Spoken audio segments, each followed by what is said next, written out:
नमस्कार दोस्तों, आपका स्वागत है हिमाचल न्यूज के साथ। आज हम आपको एक महत्वपूर्ण और शिक्षात्मक विषय पर जानकारी देने जा रहे हैं। महाब्रह्मऋषि श्री कुमार स्वामी जी के विचार हमें सच्चाई, धर्म और आत्मविश्वास की महत्वपूर्ण शिक्षाएं देते हैं। आइए इन्हें सुनकर और समझकर हम अपने जीवन में सकारात्मक परिवर्तन लाएं। यह सभी जानकारी केवल शिक्षात्मक उद्देश्यों के लिए है।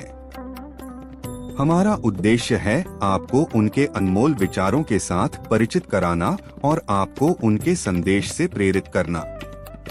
दीपक जलाने से रोगों से मुक्ति। गुरुदास परम पूज्य गुरुदेव, आपने कई बार उल्लेख किया है कि दीपक जलाने से रोगों से मुक्ति प्राप्त की जा सकती है। आखिर यह कैसे संभव है? परम पूज्य गुरुदेव, देखिए, प्रकाश का काम अंधेरे को भगाना होता है, तो नकारात्मक शक्तियों को हम अंधेरे का प्रतीक मान सकते हैं। दीपक जलाने से नकारात्मक शक्तियों का ह्रास होता है। आप जानकर हैरान होंगे कि हमारे आसपास जो भी घटित हो रहा है वह यूं ही नहीं हो रहा। हर घटना में सत्यता एवं वास्तविकता है। आजकल जो दुर्घटनाएं हो रही हैं, लोगों में विवाद हो रहे हैं, क्रोध का प्रकटीकरण हो रहा है, आपसी मनमुटाव, बात बात में पति पत्नी में वाद विवाद एवं राजनीतिक झगड़े जो अंतर्राष्ट्रीय स्तर पर उत्पन्न हो रहे हैं।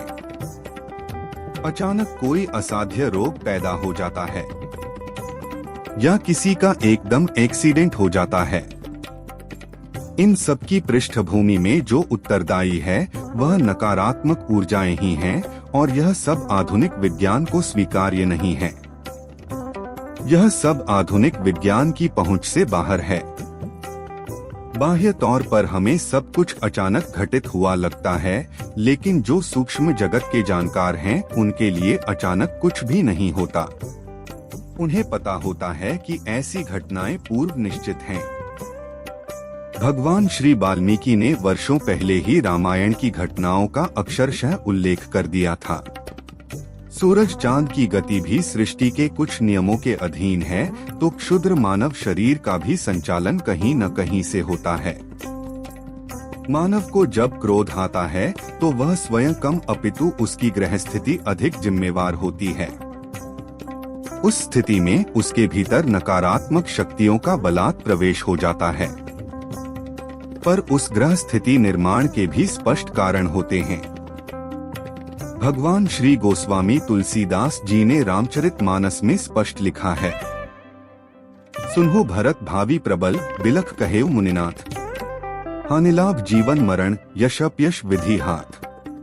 तो यह सब विधाता के हाथ में, परमात्मा के नियमों के अधीन होता है। यानी ये घटनाएं पूर्व निर्धारित होती हैं, लेकिन आधुनिक विज्ञान इन्हें एक्सीडेंट या दुर्घटना का रूप दे देता है। लेकिन सकारात्मक शक्तियों के सानिध्य में रहने वाले मानव इन अनहोनियों से बच सकते हैं, क्योंकि होनी तो निश्चित है, वह टल नहीं सकती।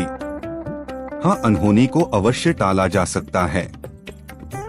तो दीपक जलाने से, विशेषकर संध्या के वक्त, घर में सुख शांति का विचरण होता है। दीपक की लौ दिव्य शक्तियों को आमंत्रित करती है। उस वक्त अगर प्रभु नाम का सिमरण भी किया जाए या गुरु द्वारा प्रदत्त किसी विशेष मंत्र का जाप किया जाए तो सोने पर सुहागा हो सकता है। सारी राक्षसी तामसिक शक्तियां भस्मीभूत हो जाती हैं। और दीपक जलाने की प्रथा तो हर धर्म, वर्ग व कबीलों में ही रही है। मुसलमान भाई चिराग रोशन करते हैं, ईसाई बंधु कंडल जलाकर मरियम का आवाहन करते हैं। जैन, बुद्ध धर्मों में सांकेतिक तौर पर दीपक की रोशनी प्रकट की जाती है। वैज्ञानिक दृष्टि से भी देखें तो यह सारा जगत प्रकाश एवं ध्वनि की तरंगों से निर्मित है, स्पंदन युक्त है। तो दीप प्रकाश एवं मंत्रोच्चारण से हम आपदाओं को दूर रख सकते हैं। गुरुदास परम पूज्य गुरुदेव, आपने बहुत अद्भुत बातें बताई हैं, लेकिन जिज्ञासावश इसी से जुड़ा एक और प्रश्न पूछना चाहूँगा। श्रद्धावान लोगों के लिए तो यह क्रिया परम लाभदायक होनी ही चाहिए, लेकिन जो लोग आस्थावान नहीं हैं, आस्तिक नहीं हैं, उनके लिए दीपक जलाने का क्या महत्व रहेगा। परम पूज्य गुरुदेव, पहली बात तो यह कि दीपक जलाना किसी आस्था या विश्वास का विषय नहीं है, एक बाह्य प्रक्रिया है और ज्ञानियों के लिए अद्भुत ज्योति का प्रतीकात्मक चिन्ह। जैसे आप चीनी खाते हैं तो यह कोई आस्था या विश्वास से जुड़ी जबरदस्ती की वस्तु नहीं है, अपितु आवश्यकता की सामग्री है, क्योंकि चीनी खाने से आपको कार्बोहाइड्रेट, शर्करा के रूप में शक्ति, ऊर्जा या कैलोरी मिलेगी। इसी प्रकार चीनी न खाना या छोड़ना भी कोई आस्था नहीं है। छोड़ेगा वही जिसे शुगर का रोग होगा, डायबिटीज होगी। तो दीपक जलाना वह छोड़ेगा जिसे नास्तिकता का रोग होगा। दीपक जलाना तो औषधि का स्वरूप है और यह चिकित्सा के अंतर्गत आता है। कीटाणु या विषाणु कितना सूक्ष्म है, फिर भी भयंकर रोगों से हमें आक्रांत कर सकता है। परमाणु बम भयंकर तबाही मचा सकता है, लेकिन प्रकाश किरणों का रूपांतरण करके कितने सृजनात्मक काम किए जा सकते हैं। बाहरी और भीतरी परिवर्तन किए जा सकते हैं। आपने सुना होगा, ऐसी रिसर्च हुई है कि गोबर से पुते घरों में परमाणु बम की विकिरणों का दुष्प्रभाव खत्म हो जाता है और हमारी सनातन पद्धति में गोबर लीपकर वेदी बना, रंगोली सजाकर दीपक जलाने का विधान है। तो सब कुछ वैज्ञानिक है। पूर्ण सत्य, क्योंकि सत्य कभी अपूर्ण या अर्ध सत्य हो ही नहीं सकता। सत्य तथ्य का दूसरा नाम है। गुरुदास, परम पूज्य गुरुदेव, प्रकाश पुंज या ऑरा किसे कहते हैं? परम पूज्य गुरुदेव, दैवीय पुरुषों में सिर के आसपास एक वृत्ताकार आभा मंडल मौजूद रहता है, जिसे केवल ज्ञान नेत्रों से देखा जा सकता है। तत्ववेत्ता संत ब्रह्मज्ञानी इसका अवलोकन कर सकते हैं, इसको दिव्य चक्षुओं से देख सकते हैं। रूस में एक वैज्ञानिक हुए हैं, उन्होंने क्रिलियान नामक कैमरे का आविष्कार किया जो इस आभामंडल का फोटोग्राफ भी ले सकता है, जिससे पता चलता है कि किसी आदमी में ऊर्जा का स्तर कितना है। लेकिन वेदाचार्य को किसी कैमरे की आवश्यकता नहीं होती, वे अपने तप के प्रभाव से ही इंसानों के आभामंडल या ऊर्जा चक्र को देख लेते हैं।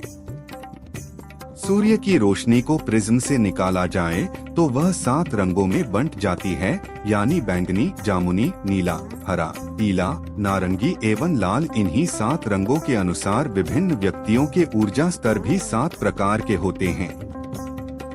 यह एक प्रकार की स्कैनिंग है। साइंस के विद्यार्थियों ने न्यूटन्स डिस्क का नाम सुना होगा। इसमें एक चक्र पर 7 रंग बना दिए जाते हैं और इसे चक्र की तरह घुमाया जाता है तो केवल सफेद रंग का आभास होता है। ऐसे सूर्य की किरणों बादलों में छिपी पानी की बूंदों में परिवर्तित होकर इंद्रधनुष का रंग ले लेती है। सफेद रंग का आभामंडल केवल दिव्य पुरुषों के सिर के आसपास पाया जाता है। काले रंग की आभा निकृष्ट मानी जाती है। यह उस शख्स के पास पाई जाएगी जो कि हिंसक प्रवृत्ति का होगा अथवा काम से ग्रस्त होगा। लेकिन दीपक जलाना वहाँ भी लाभदायक है। कोई दीपक जलाने के परिणाम देखना चाहे तो सुबह शाम की संध्या पर दीप प्रज्वलन का 1 महीना प्रयोग करके देख सकता है। 1 माह प्रयोग करके फिर बंद कर दे। थोड़े दिनों में दीपक के प्रयोग के लाभ का अंतर स्वयं समझ में आ जाएगा। हम इस वीडियो को आपको प्रस्तुत करने के लिए धन्यवाद करते हैं। हमारे साथ बने रहें, हमें आपके लिए और ऐसी ही महत्वपूर्ण जानकारी प्रदान करने का अवसर मिलेगा। धन्यवाद।